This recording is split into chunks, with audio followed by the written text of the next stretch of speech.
Halo viewers, pertama-tama kita harus setup terlebih dahulu untuk dari company kita ini sendiri. Yang pertama-tama harus kita lakukan adalah kita pergi ke settings, kita klik di companies, lalu kita sesuaikan, kita masukkan company, address, tax ID, company ID, informasi-informasi lainnya di input di dalam sini, lalu kita bisa save. Dan setelah itu kita bisa langsung membuat user. Untuk user ini sendiri, kita bisa langsung kita buat new, namanya kita isi, email address-nya diisi, access rights-nya dia, apakah dia sales, apakah dia service, accounting, inventory, dan lain selanjutnya. Apabila sudah, kita bisa langsung save. Dan selain itu juga disesuaikan untuk allowed companies apabila untuk modul kita menggunakan multi company, jadi disesuaikan. Oke. Setelah itu kita bisa save. Nah, untuk hasil dari user itu sendiri seperti ini. Ini adalah user-user yang sudah aktif. Apabila user dan company sudah diaktifkan, maka kita bisa menyesuaikan di apps. Di apps kita bisa activate untuk modul-modul yang sesuai dengan LOB dari company kita. Apabila sudah diactivate, kita bisa langsung setup. Dikarenakan kami untuk property management, maka yang pertama kali saya lakukan adalah untuk setup di yang pertama itu adalah setup di accounting terlebih dahulu. Untuk penjurnalan dan lain-lainnya. Pertama kita bisa upload di chart of account. Kita bisa klik di chart of account pada menu accounting, kita buka import record, kita import, kita upload filenya. Kita import file.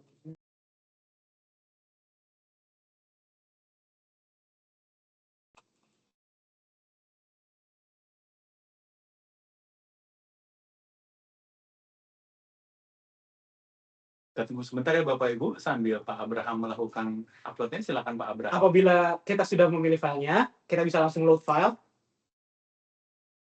Kita bisa tes di sini.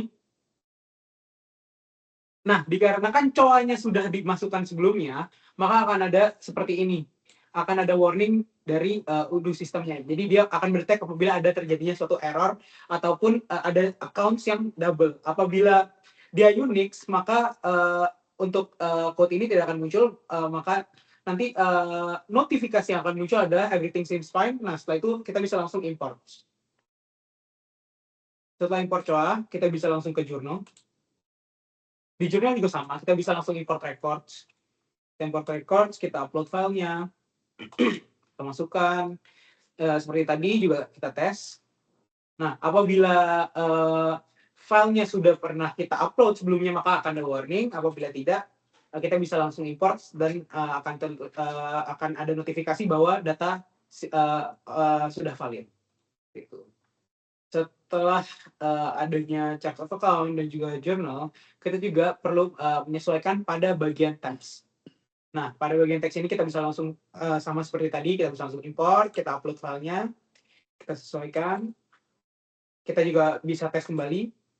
Nah, ini sama seperti tadi, ada validasi dari UDU. Apabila data yang mau diupload adalah duplicate ataupun double, maka akan muncul notifikasi error. Dan apabila tidak, nanti kita bisa langsung import saja. Berikut adalah hasil-hasil dari chart of account yang sudah dibuat. Ini untuk chart of account, ini untuk text, lalu ini untuk journals. Nah, untuk di journals ini sendiri, kita perlu menyesuaikan pada bagian sales dan juga purchase. Kita menyesuaikan pada default account-nya. Default account untuk bagian dari customer invoice adalah pendapatan sewa.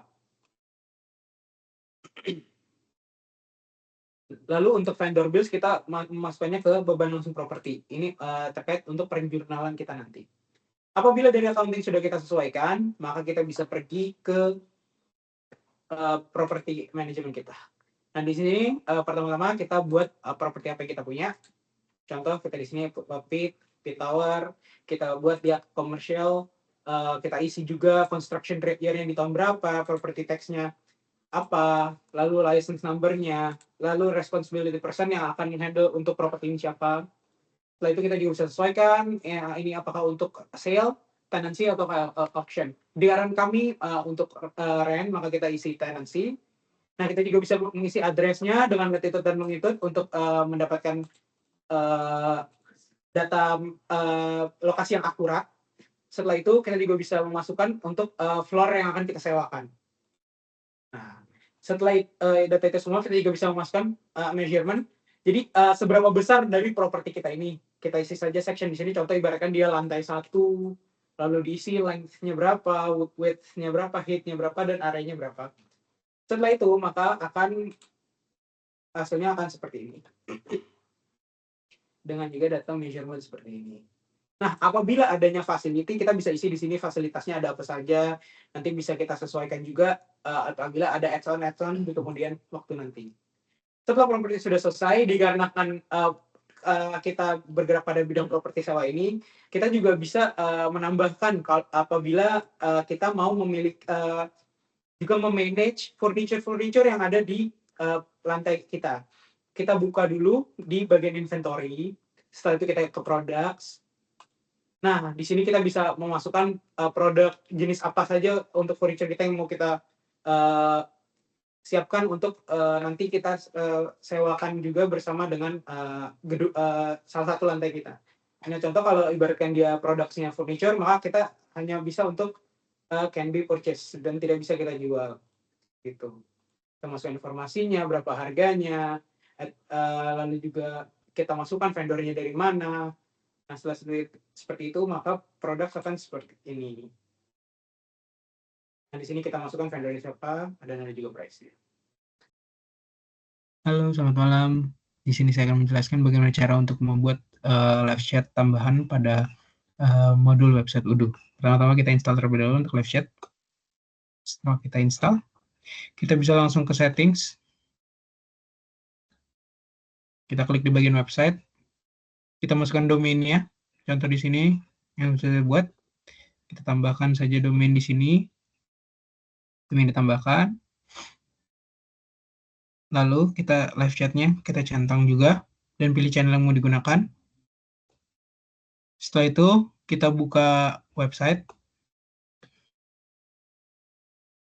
Kita lihat di sini belum ada untuk live chatnya.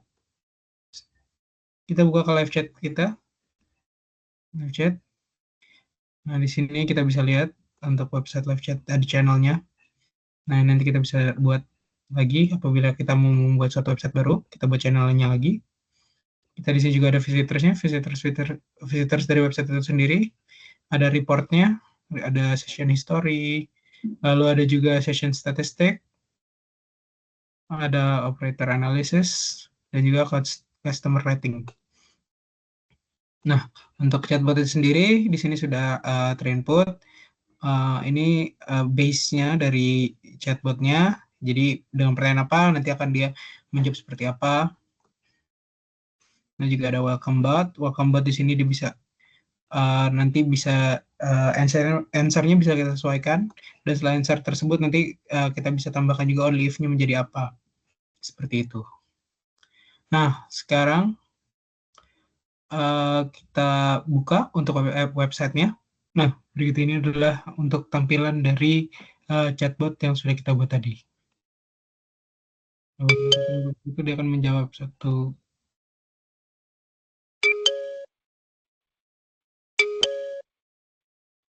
Nah, apabila kita mengklik satu, maka dia akan menjawab dari pertanyaan tersebut.